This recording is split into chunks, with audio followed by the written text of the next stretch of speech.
Well, a new pope has been chosen. Cardinal Robert Prevost was elected the first American pope in the 2,000-year history of the Catholic Church.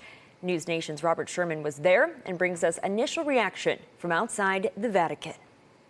It was the moment that believers, followers, the faithful across the globe were waiting for, including those who flocked here to St. Peter's Square to witness the moment that white smoke billowed out of the chimney above the Sistine Chapel. That moment arriving here on the second day of the conclave. And then you could immediately feel the energy in this eternal city building until the moment that it was announced that Cardinal Robert Prevost, born in Chicago, Illinois, had assumed the papacy, had been elected by the 133 cardinal electors as the next pope, and was taking the name of Pope Leo XIV.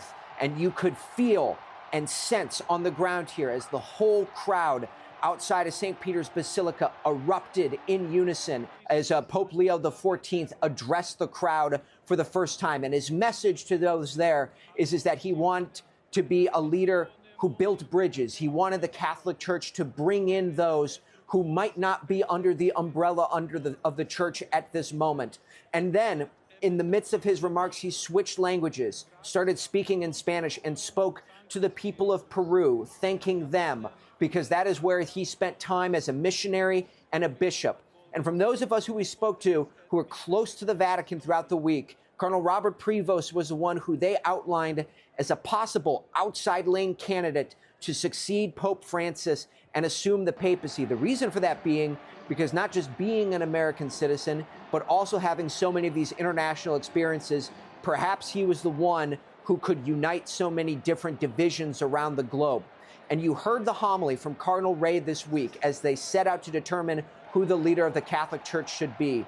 The focus was on finding the right leader for this moment in history, acknowledging all the tensions across the globe, and those 133 cardinal electors determined that this was the person who needed to lead the church at this time in history, and it was Pope Leo XIV, who is now set to lead the Catholic Church into the future.